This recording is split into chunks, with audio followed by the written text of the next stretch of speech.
बिस्मिल्लाहिर्रहमानिर्रहीम।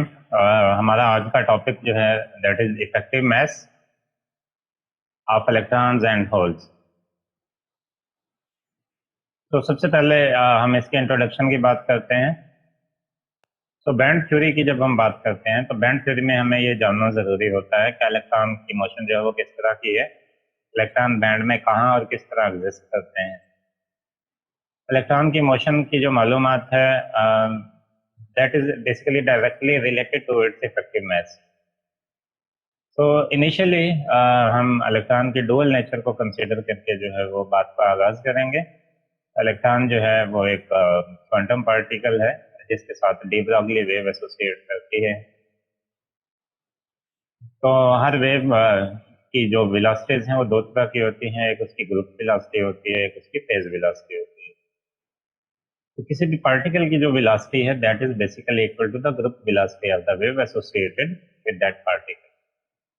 तो उसी रिलेशनशिप को आप जो है वो इस रिलेशन के जरिए डिस्क्राइब कर सकते हैं। वे is equal to rate of change of angular velocity with respect to wave vector के।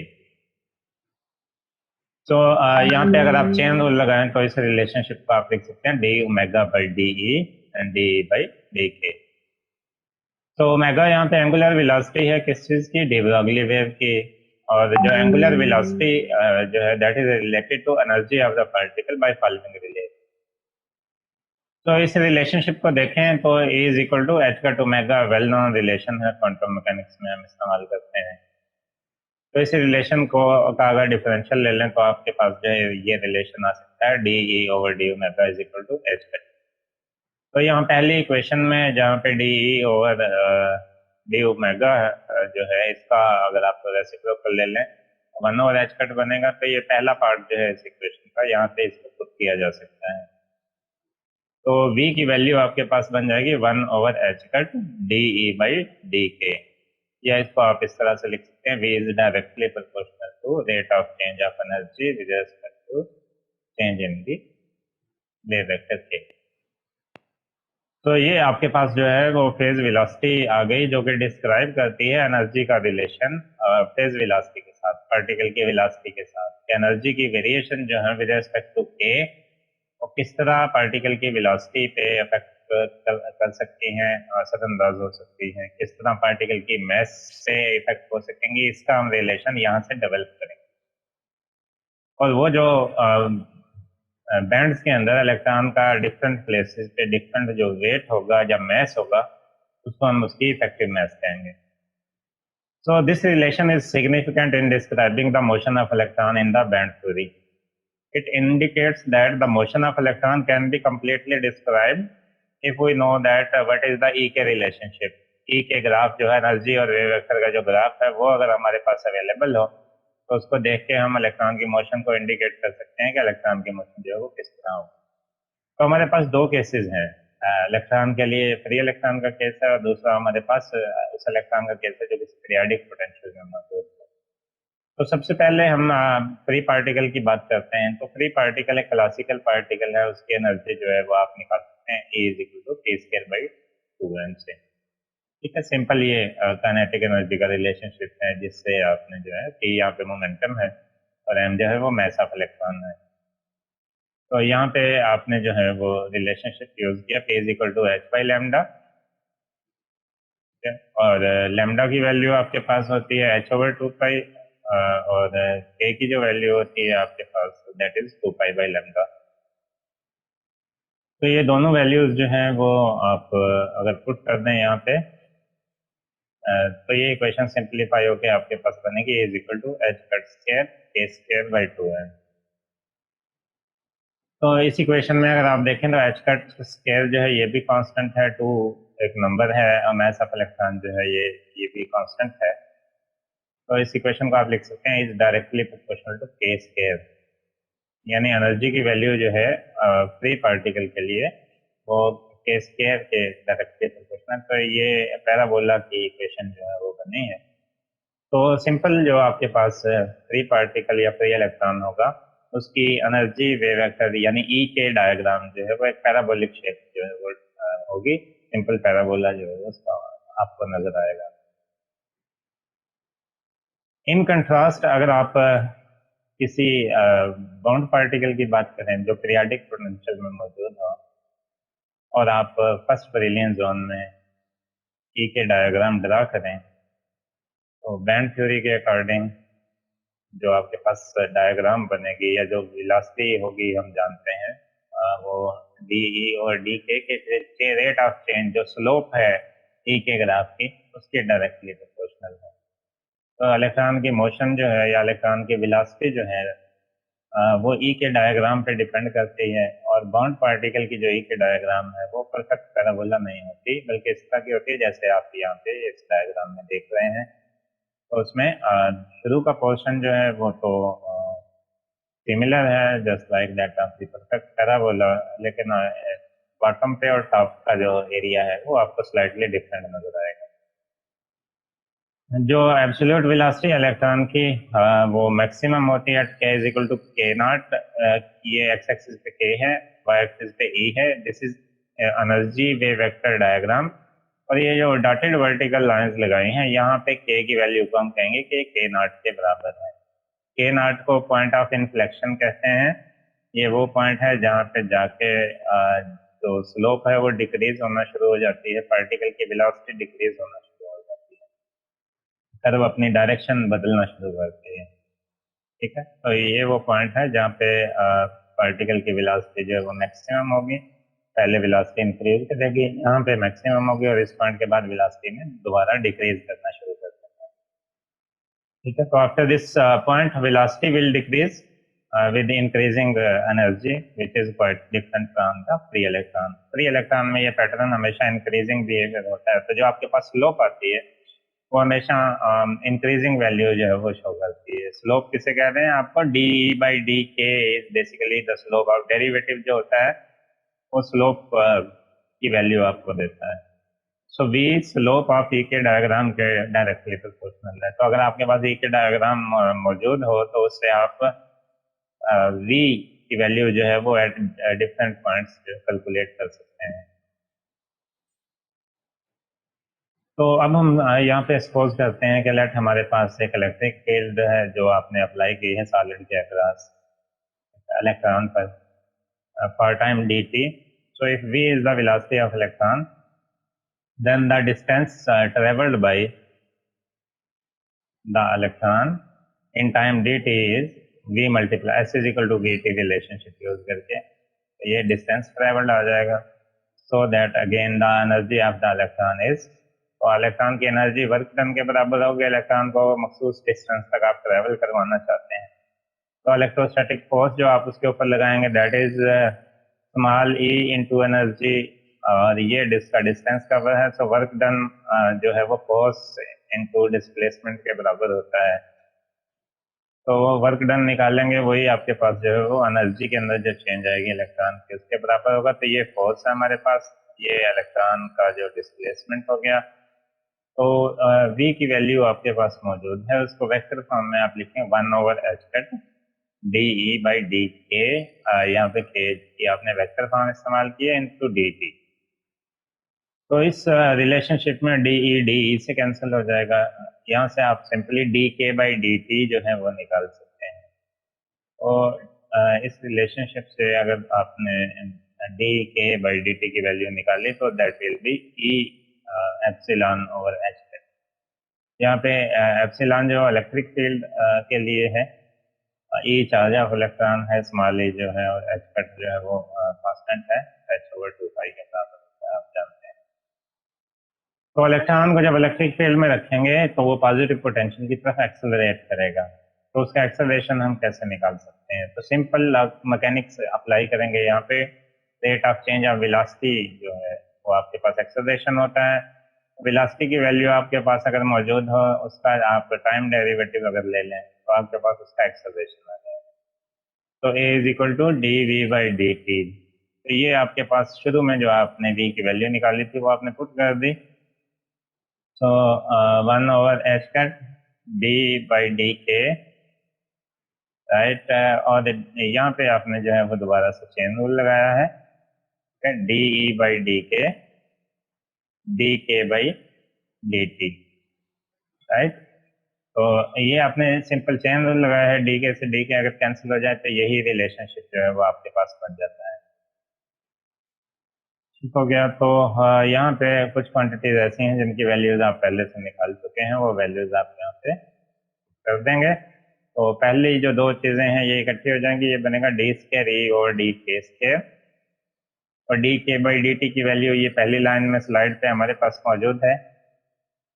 तो ई एप्सिलॉन और एच कट की वैल्यू यहाँ पे पुट कर देंगे।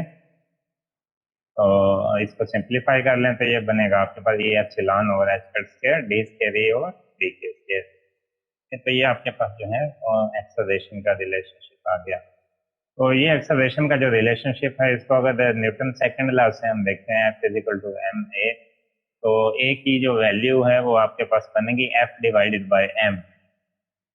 तो एफ डिवाइडेड बाय एम जो है वो आपके पास जो है आप निकालना चाहते हैं या एम की वैल्यू निकालना चाहते हैं तो बनेगा एफ डिवाइडेड बाय ए। तो ए आपके पास मौजूद है, एफ आपके पास ई एप्सिलॉन है, so e epsilon divided by a all this value.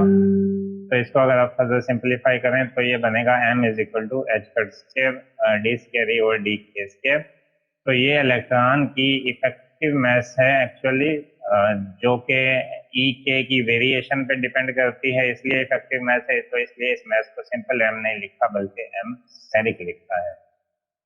ठीक है, तो ये हमने रिलेशनशिप फाइंड कर लिया है इलेक्ट्रॉन के इफेक्टिव मास के लिए, जो कि डबल डेरिवेटिव ऑफ ई के डायग्राम जो है उस पर डिपेंड करता है। एनर्जी के डबल डेरिवेटिव पे विद रिस्पेक्ट टू डिपेंड करती है इफेक्टिव मास। तो यहाँ पे हम क्लियरली देख सकते हैं कि अगर ई के डायग्राम हमारे पास हो तो आप वेलोसिटी की वेरिएशन भी निकाल सकते हैं, आप इफेक्टिव मास की वेरिएशन भी निकाल सकते हैं उससे। इलेक्ट्रॉन की मोशन जो है उसका इलेक्ट्रॉन की एनर्जी की किस तरह की डिस्पर्शन कर्व है विद रिस्पेक्ट टू के, उसके साथ गहरा ताल्लुक है। ठीक है, तो उसकी फर्स्ट डेरिवेटिव पे जो है वो इलेक्ट्रॉन की वेलोसिटी डिपेंड करेगी और उसके सेकंड डेरिवेटिव पे जो है इलेक्ट्रॉन की इफेक्टिव मास डिपेंड करेगी। तो यहाँ पे ये जो इक्वेशन है आपके पास m asterisk is equal to h cut square over d square e over d k square. ये indicate the motion of electron in a lattice can be visualized as a classical particle. तो अगर आप किसी free particle के लिए इसी relationship को देखें तो फ्री पार्टिकल के लिए एनर्जी होती है h cut square k square by 2m। इसका आप डबल डेरिवेटिव लेके इस इक्वेशन में पुट कर दें तो आपके पास m is equal to m asterisk आ जाएगा। इसका मतलब ये हुआ कि फ्री पार्टिकल जो है उसकी जो मैस है, लेस मैस जो है उसकी वही उसकी इफेक्टिव मैस की है, उसकी मैस में कोई चेंज नहीं आती। तो हम देखना चाहते हैं कि जो पार्टिकल या जो इलेक्ट्रॉन पीरियाडिक पोटेंशियल में मौजूद होगा क्या उसके लिए भी मैस सेम रहेगी या उसमें कोई वेरिएशन जो है वो हमें नजर आएगी। तो उसमें हमें वेरिएशन नजर आएगी and that is according to this relationship M asterisk is equal to H cut square D square E over D K square.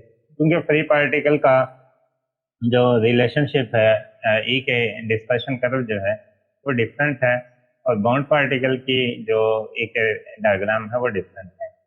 So for electron in a periodic potential m is not equal to m asterisk, यानी जो mess है rest mess जो है electron की वो effective mess के बराबर नहीं होती।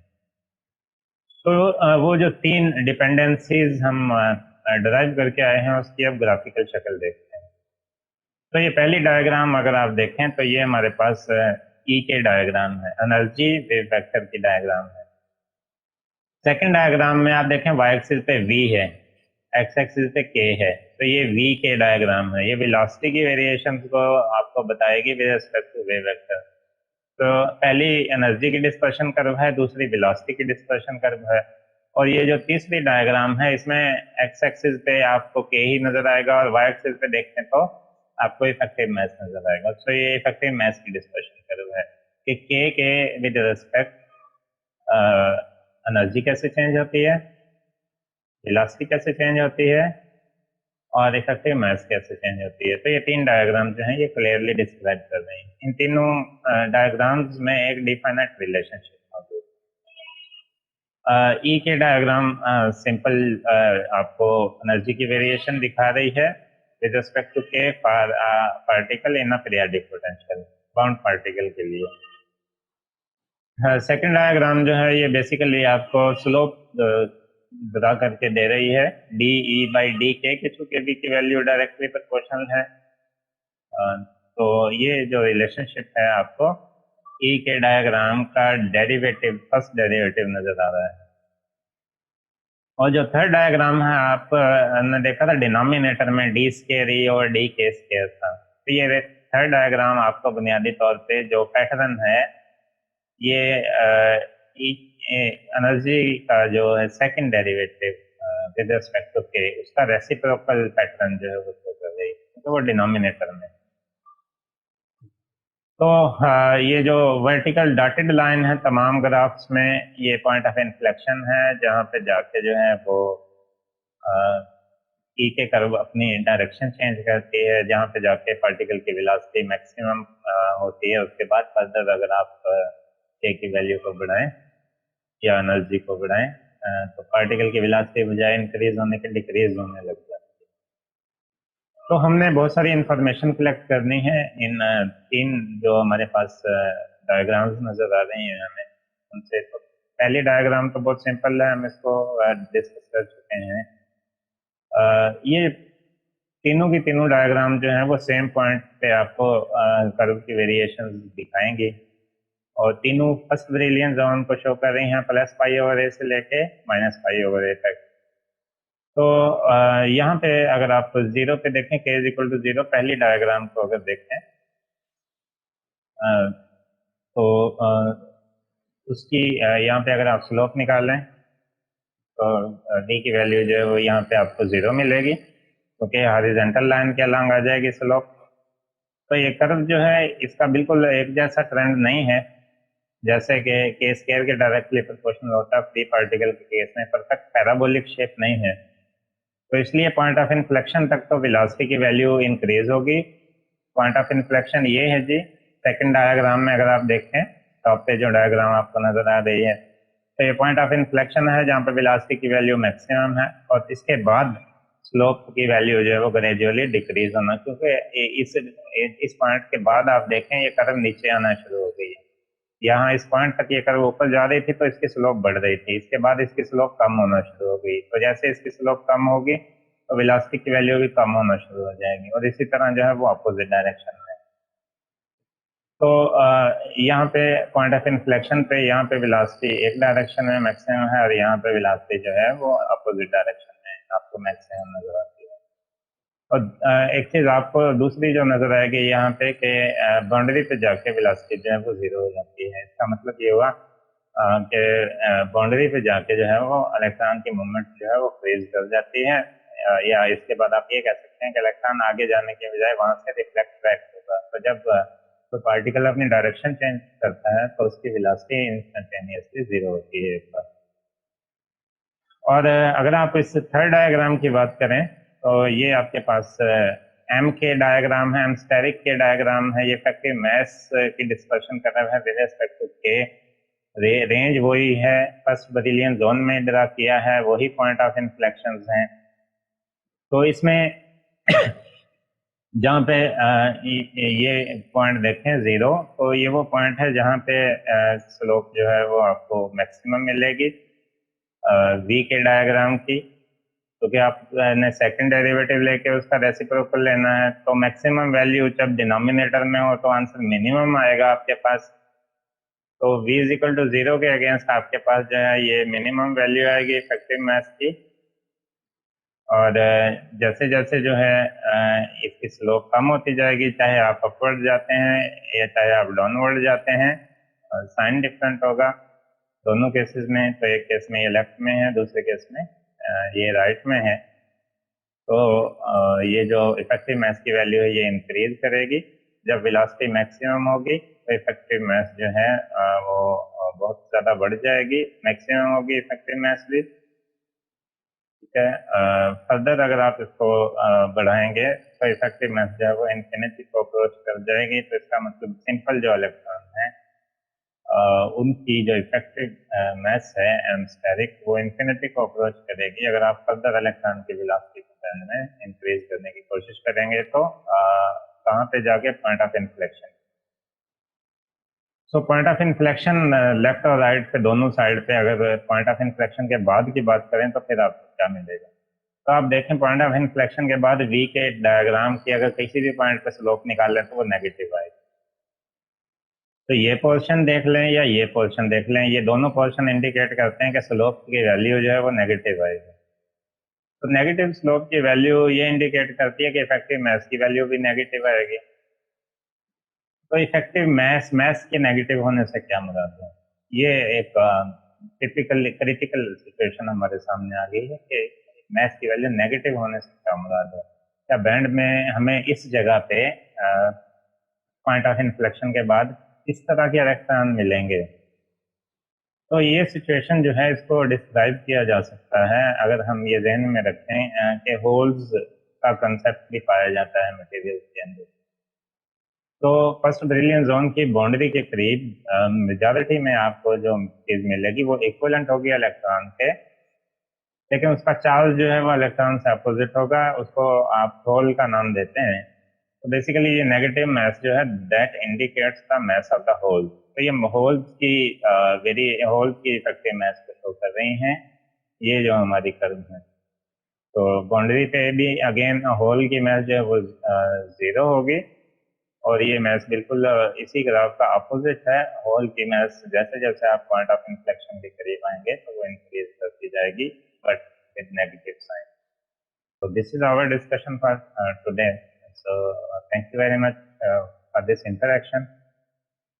So if you have any question, you can ask right now or in your WhatsApp group or in the comments on the YouTube. So I am opening your mic for the questions. Thank you very much. So is there any question?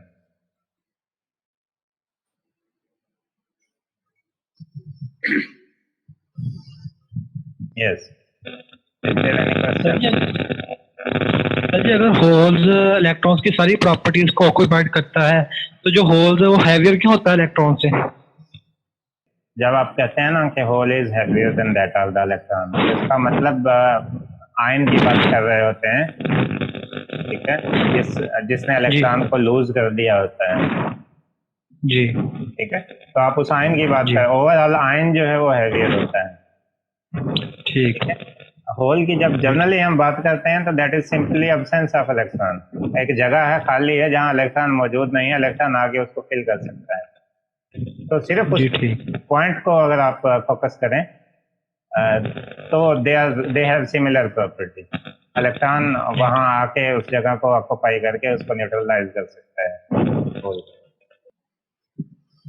Any other question? Sir point of inflection जो है sir, इसको please थोड़ा सा describe कर दें कि एक ही brilliant zone में इलेक्ट्रॉन का मुख्तलिफ बिहेवियर है जिसमें एक उसकी वेलोसिटी बढ़ भी रही है और कम भी हो रही है। जी, अगर आप ई के डायग्राम पे फोकस करें, जो स्लाइड नजर आ रही है आपको, पहली डायग्राम ई के डायग्राम पे अगर आप फोकस करें तो एनर्जी की वेरिएशन विद रिस्पेक्ट टू के अगर हम देखें तो ये परफेक्ट पैराबोला नहीं है, ये तो क्लियर है। अब बैंड के अंदर मुख्तलिफ पोजीशन पर मौजूद इलेक्ट्रॉन की एनर्जी मुख्तलिफ होती है, ये तो हम सारे जानते हैं, लेकिन क्या ओवरऑल बैंड में हर जगह एक ही ट्रेंड से एनर्जी के अंदर वेरिएशन आती है? नहीं, ऐसा नहीं। Trend is different at different points. तो इसलिए हम कहते हैं कि ये जो पॉइंट ऑफ इन्फ्लेक्शन है, यहाँ तक अगर कर्व का बिहेवियर भी देखें, इससे पहले कर्व जो है वो ऊपर की तरफ जाती है इंक्रीजिंग ट्रेंड के साथ, तो इसके बाद कर्व जो है वो ऊपर की तरफ जाने के बजाय स्लाइडली नीचे की तरफ आना शुरू होती है। तो यहाँ पे जाके जो मैथमेटिकली अगर आप स्लोप कैलकुलेट करें इस पॉइंट से पहले तो उसकी वैल्यू ज़्यादा आएगी। इस पॉइंट के बाद अगर आप स्लोप निकालेंगे, क्योंकि कर्व जो है वो उसकी ओरिएंटेशन जो है वो नीचे की ढलवान जो है वो कम होना शुरू हो गई है, राइट, उसका एंगल कम होना शुरू हो गया with respect to X axis, तो इसकी जो स्लोप आएगी उसकी वैल्यू भी डिक्रीजिंग होगी। तो जैसे जैसे इलेक्ट्रॉन्स बैंड के टॉप की तरफ जाएंगे उनकी वेलोसिटी कम होती जाएगी। जी जावेद? ठीक है सर, ओके जी। कोई और क्वेश्चन हो किसी के जहन में? तो फर्दर आपके जहन में कोई क्वेश्चन हो तो आप नेक्स्ट टाइम पूछ सकते हैं। जी आज के लिए हमारी यही डिस्कशन है। Thank you very much. For your interest. Thank you.